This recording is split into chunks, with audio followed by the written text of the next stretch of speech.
Hey, good morning, everybody. It's Eric Lay with Guaranteed Rate, joined with the amazing Charlotte Jean. How's it going, Charlotte? Good. How are you? Hey, excellent. Well, we're back again. Let's get real about real estate. And we've got a little bit of I don't want to call it a seasonal update because what we're going to talk about today is a little unseasonal, whatever the word is. Yeah, definitely. So you and I were talking earlier about an Instagram post that I did previously earlier this month where we were talking about, it was geared more towards sellers and how winter is the new spring and some of the typical things that happen in a market where buyers kind of go into hibernation and it's not as busy. And so sellers tend to kind of fall back and wait until spring. But what we're seeing, and we've been seeing for a while, is this market is not traditional. It's a totally new market and we're not seeing kind of that slowdown. And so I wanted to kind of talk to you and find out what you're seeing from your perspective, from the buyer's point of view. What are you seeing? Yeah. And, I try to say it like this. The demand cycle that we saw during the pandemic, right?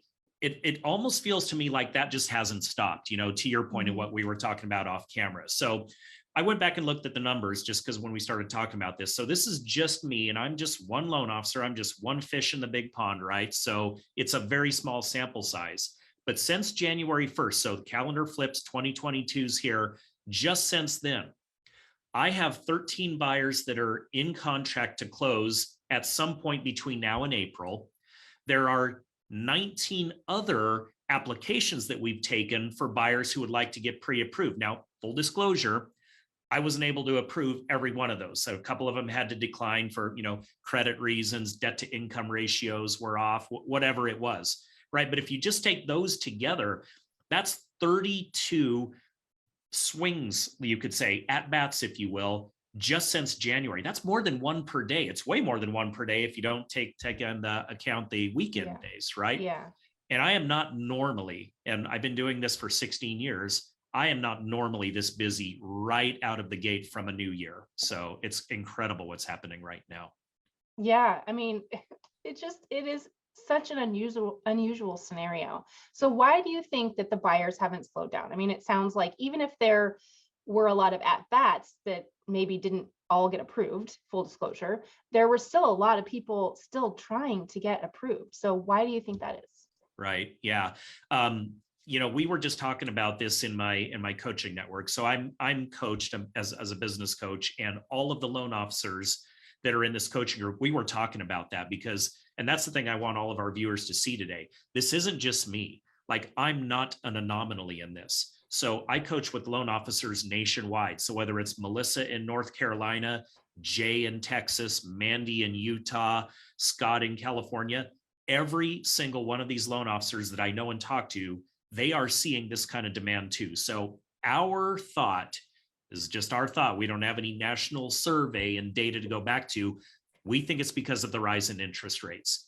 And unless you live under a rock, right, you are well aware right now that interest rates are rising and rising quickly. So that we call it FOMO, fear of missing out. We feel like that rise in interest rates has really driven this demand so quickly out of the gate in January, when seasonally we're not really expecting to see this kind of a demand right now in the calendar. So we think it's the rise in rates that's the media, bless their hearts, they are very quick to jump on the doom and gloom scenario that rates are rising. And it's not doom and gloom, obviously, but they are rising fast. And I think that's spurring this demand.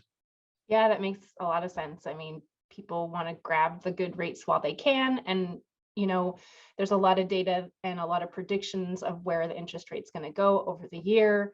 So, I mean, it's following what those predictions are so far. So that'll be interesting to see. But it just goes to show that we are not in a traditional market anymore. I fully agree with what you said about the pandemic increase has not slowed down at all. And we're still struggling as far as inventory. So this is showing you buyers are still there. So if you're on the fence as a seller, now is a good time to sell. You don't need to wait until spring because the buyers want to do it now to get that good interest rate. So don't hold back, go for it. Yeah. That's my 2 cents anyway. Yeah, echo all of that. And the only other thing I'll throw on really quickly, the millennial generation, which is the second largest generation ever behind the boomers, the oldest millennials are now turning 40. It kind of seems hard to think about that, but they're in that age group.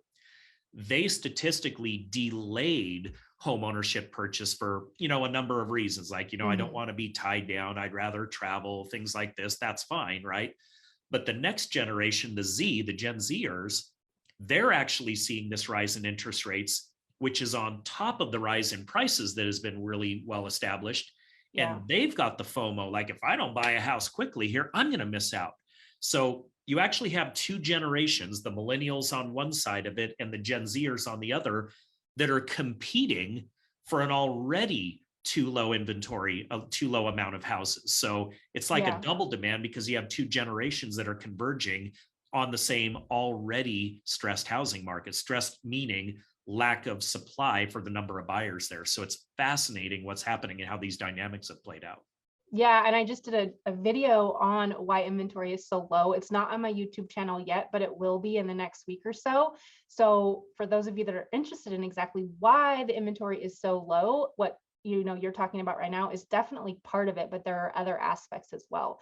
So I'll put a link to it in this particular video on YouTube, on Facebook, when I do actually have it go live, and then that way you guys can check that out as well.